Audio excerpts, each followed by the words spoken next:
Israel पिछले 1.5 साल से गजा में फिलिस्तीनी गुट हमास के साथ जंग लड़ रहा है। इजराइल ने बार बार हमास को पूरी तरह खत्म करने तक हमले जारी रखने की बात कही है। इस बीच इजराइल ने गजा में ताबड़तोड़ हवाई हमले किए हैं तो जमीनी स्तर पर भी बड़े अभियान चलाए हैं। लेकिन इतनी मशक्कत के बावजूद अभी तक इजराइल को गजा पट्टी को हमास के नियंत्रण से बाहर लाने में कामयाबी नहीं मिल पाई है। हालांकि अब इजराइल को एक ऐसा हथियार मिल गया है जो गजा में युद्ध की तस्वीर पूरी तरह से बदल सकता है।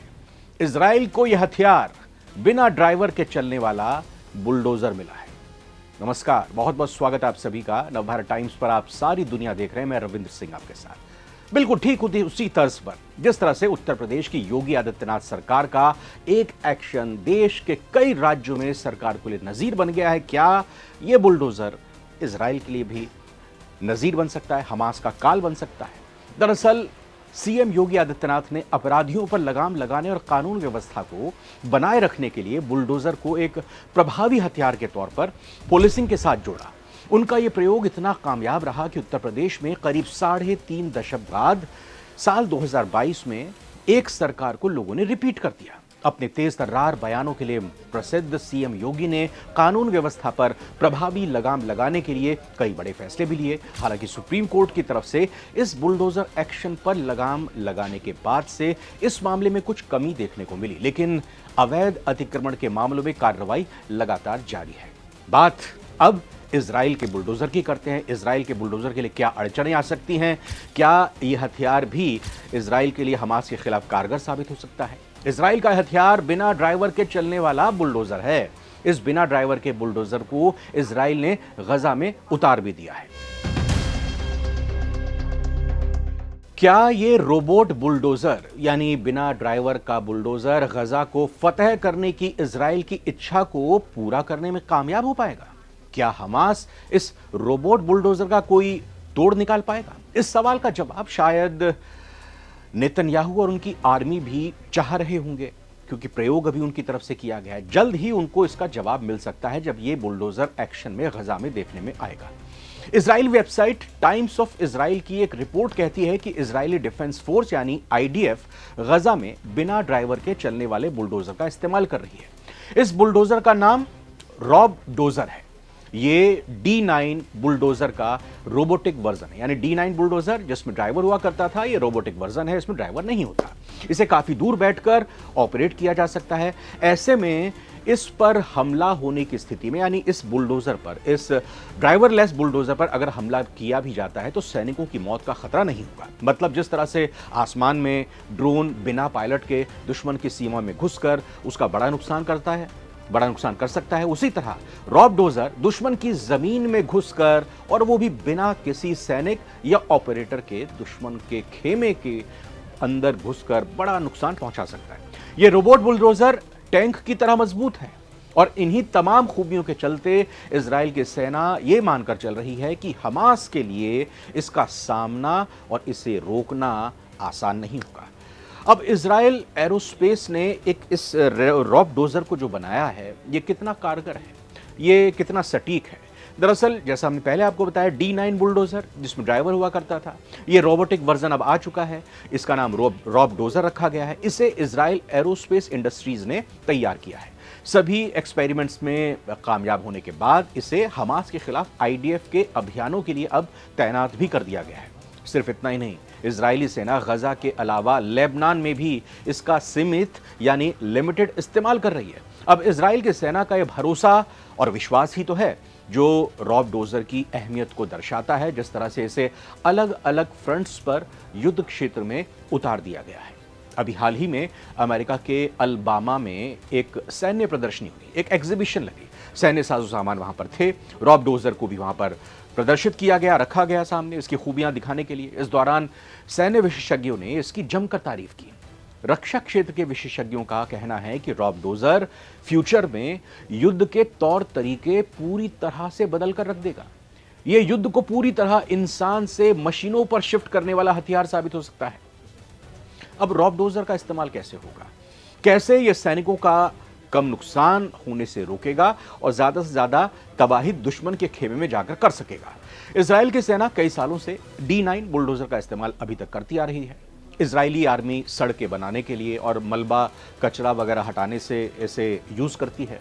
अब बिना ड्राइवर वाले रोबोटिक बुलडोजर यानी रॉबडोजर को उसने जंग के मैदान में उतार दिया है। गजा में इजरायली आर्मी इस बुलडोजर से ऐसे ऐसे ठिकानों पर निशाना साधेगा, ऐसे ऐसी इमारतों को निशाने पर लेगा जो हमास के आतंकियों की पनाहगाह बनी हुई है, जिसमें हमास के लड़ाके छिपे होने की आशंका है। हमास लड़ाकों के हमले के डर से कई ठिकानों पर इजरायली सेना जाते हुए डरती है, घबराती है, क्योंकि सेना को इसका ज्यादा नुकसान हो सकता है। ना तो ये पता कि कितने संख्या में वहां पर आतंकवादी हैं, ना ये पता कि कैसा उनके पास असला बारूद है। तो ऐसी जगहों पर सेना इससे बिना ड्राइवर वाले रॉबडोजर का इस्तेमाल कर सकती है। इससे हमास के कई मजबूत ठिकानों को इजरायली सेना निशाना बनाने में कामयाब होगी। तो इस तरह से रॉबडोजर, इजरायली सरकार और इजराइल की सेना मिलकर हमास को पूरी तरह से खत्म करने के मिशन में आगे बढ़ सकते हैं। बड़ी मदद इनको मिल सकती है। लेकिन सवाल यह है, जितना कहा जा रहा है क्या उतना असल में जमीन पर, धरातल पर उतरते हुए देखना भी आसान होगा? क्या वाकई में सब कुछ चुटकियों में हो जाएगा?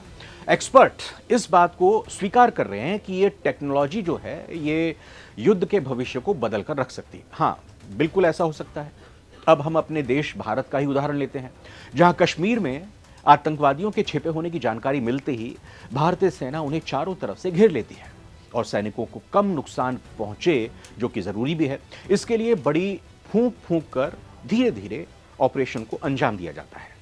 आतंकवादियों की संख्या, उनके पास किस तरह के हथियार हैं, गोला बारूद की सटीक जानकारी ना होने के कारण ऑपरेशन जो अंजाम दिए जाते हैं वो थोड़ा लंबा खिंच जाते हैं और जानमाल का नुकसान भी होता है, ये भी आशंका रहती है।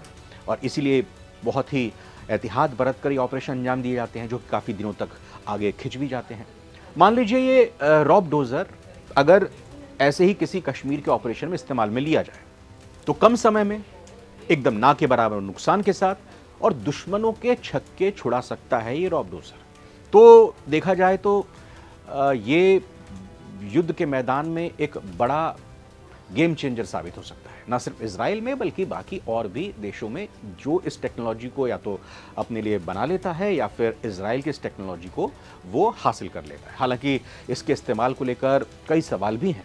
मतलब सब कुछ अच्छा है, बढ़िया है, ऐसा भी नहीं है। खासतौर से रिहायशी इलाकों में इस रॉबडोजर से गलतियां हो सकती है, चूक हो सकती है, जो आम लोगों की जान जाने की वजह बन सकता है। इसकी वजह यह है कि इनमें इंसानों की निगरानी कम है। मतलब दूर बैठा इंसान इसे रिमोट से ऑपरेट करता है और ऐसे में जहां ये बुलडोजर मौजूद रहता है, जहां ये अपने काम को अंजाम देने के लिए जाता है, वहां की असल स्थिति क्या है? यानी एक मशीन ही तो है जिसमें मानवीय संवेदनाएं नहीं हैं और जैसा निर्देश इसे दूर बैठे ऑपरेटर की तरफ से रिमोट के जरिए दिया जा रहा है उसी तरह का एक्शन लेगा।